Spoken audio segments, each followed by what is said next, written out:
Buenos días. Habíamos comentado que daríamos una especie de demostración, de prueba, si es que se puede hablar en estos términos, de la revolución del ser que supone en Jung, en El Trabajador, continuando la voluntad de poder de Nietzsche. La voluntad de poder como verdad, la voluntad de poder como conocimiento, voluntad de poder de Nietzsche, leído sobre todo a través del coloso, mayor intérprete de Nietzsche y de Junger, Martin Heidegger Nietzsche. Procedemos. ¿Qué quiere decir el derrumbe? La frase de Nietzsche, Dios ha muerto. Como comenta Heidegger en su artículo, la frase de Nietzsche, ¿qué quiere decir la frase de Nietzsche, Dios ha muerto? Esto no se refiere a la esencia de Dios como tal, a la divinidad en sí, a la religiosidad como tal, sino a algo muy específico. Se refiere al Dios de los teólogos, en especial al Dios de los teólogos cristianos, pero en realidad, en general, a todas las teologías racionalistas. La frase de Nietzsche, Dios ha muerto, lo que significa es que ha muerto el Dios racional de los teólogos, al que no se le pueden hacer plegarias, como dice Nietzsche en Identidad y Diferencia, y como también dijo el místico judío Abraham Cardoso. ¿Qué significa esto? El Dios de los teólogos busca demostrar, asegurar la creación, y por lo tanto al creador. Necesita que Dios sea ente,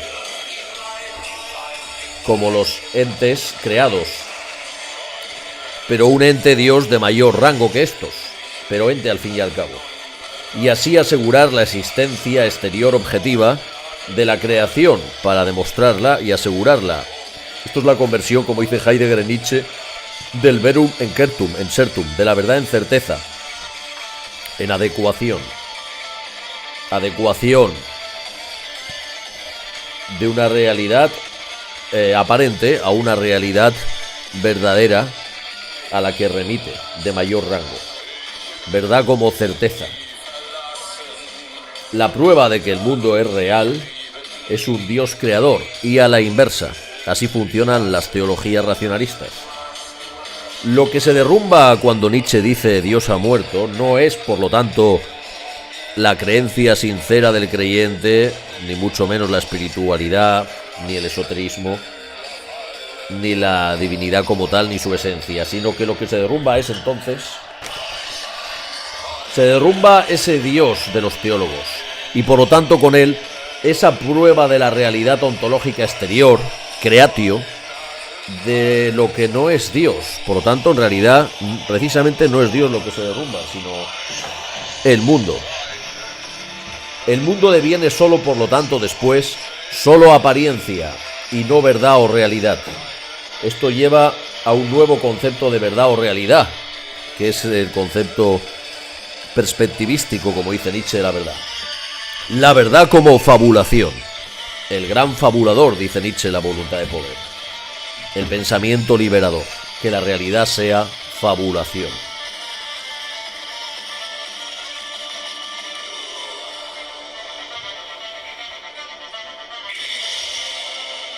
Una imaginación. Que el imaginador, el mismo, si es en sí. Hay dos cosas que Nietzsche no ve. Una de ellas la ve de manera ambigua. Que la voluntad de poder o el imaginador como tal, el fabulador como tal, él sí que es en sí. Esto lo ve en cierto modo lo ve, pero de una manera ambigua. Pero lo que sí que no ve es que la imaginación, Nietzsche la ve solo como valor, pero la imaginación es también lógica, realidad inteligible. Esto es lo que Nietzsche no ve porque lo ha derrumbado previamente.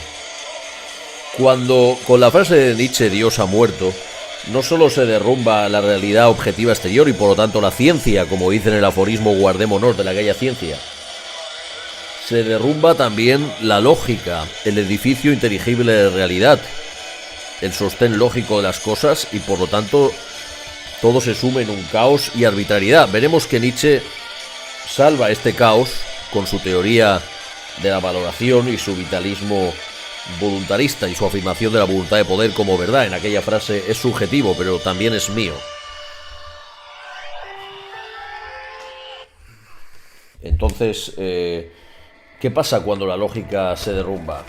Esto de que la realidad lógica se derrumbe, es decir, que A sea A o que no A no sea A, cuando esto se derrumba, esto se sostiene si hay certeza, si hay un verum que se convierte en certum, en certum, que es fundamento de que la lógica no es una ilusión, un genio maligno, como decía Descartes, que genera la lógica, igual que la realidad exterior objetiva. La frase de Nietzsche, Dios ha muerto, afecta por lo tanto tanto a la realidad exterior objetiva como a la realidad interior inteligible. Lo que nos recuerda aquella frase de Ibn Arabi en el Futuhat: crees que Dios está en el mundo inteligible interior y no lo encuentras. Crees que Dios está en el mundo exterior objetivo y tampoco lo encuentras. Porque ciertamente Dios está con el amante, ni en el interior ni en el exterior. Esto lo dice en el Futuhat, está diciendo lo mismo que Nietzsche. Dios en su esencia como voluntad de poder. Ahora, con el derrumbe de la realidad exterior también se derrumba, por lo tanto, algo más importante que la realidad exterior, que es la adecuación interna lógica de la representación, es decir, la lógica. Ghazali también vio esto, igual que Nietzsche. Esto pasó cuando perdió la fe en la razón. Se desmorona todo el mundo de la lógica y de la certeza de un Dios, el Dios de los teólogos, el Dios de la Sharia, por ejemplo, pero a Ghazali, con la fe ya no racional sino voluntarista, le viene una verdad como intención, como creencia. Eso es lo mismo que Nietzsche ve. Pero claro, después se restaura la lógica y el mundo. Por lo tanto, en Nietzsche lo que se pierde es precisamente el mundo, la realidad lógica interior de las cosas y su realidad exterior. Sin embargo, no es todo falso la metafísica nietzscheana de la voluntad de poder.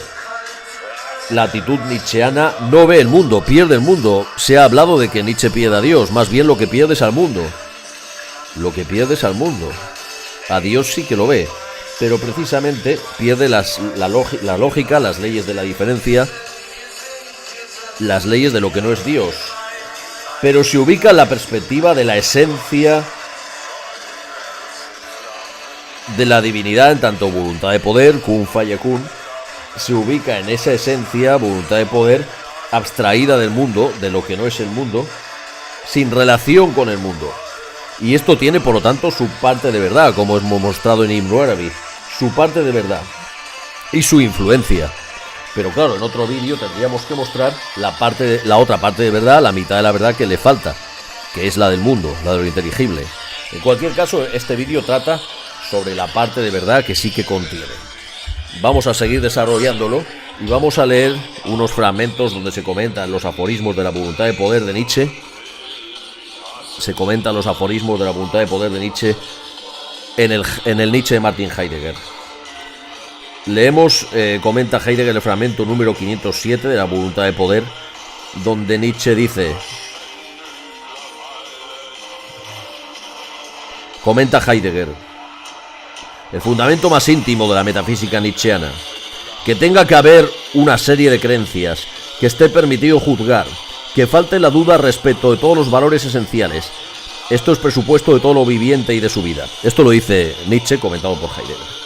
En un primer momento se trata de meras afirmaciones y sin embargo tenemos que conceder de inmediato que con ellas se toca algo esencial. Pues, ¿qué ocurriría con la vida si desapareciera de ella toda verdad y toda creencia?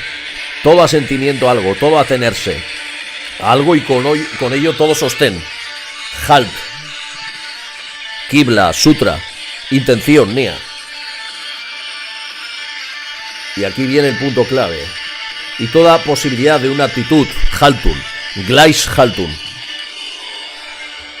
y unidad de actitud, homogeneidad en el pensar, cosmovisión, que acontezca un tener por verdadero, que algo sea percibido, captado y retenido como ente, dice Heidegger, no es un fenómeno cualquiera de la vida, sino un presupuesto de todo lo viviente y de su vida. Con esto, dice Nietzsche, la verdad es la base de la cimentación y la estructura fundamental en la que está y tiene que estar insertada la vida en cuanto vida. La verdad y lo verdadero no se determinan, pues, con posterioridad por una utilidad práctica que solo entonces recae casualmente la vida, sino que ya tiene que haber verdad para que lo viviente pueda vivir.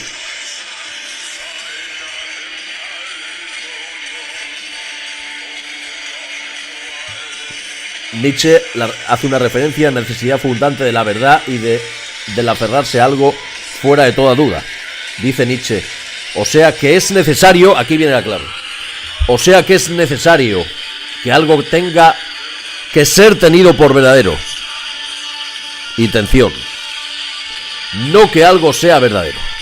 Es necesario que algo tenga que ser tenido por verdadero. No que sea verdadero. Dice Heidegger, lo creído, lo tenido por verdadero, pasa entonces, puede ser entonces en sí un engaño, algo no verdadero. Basta, solo es suficiente con que solo se lo crea, sin ir a comprobarlo.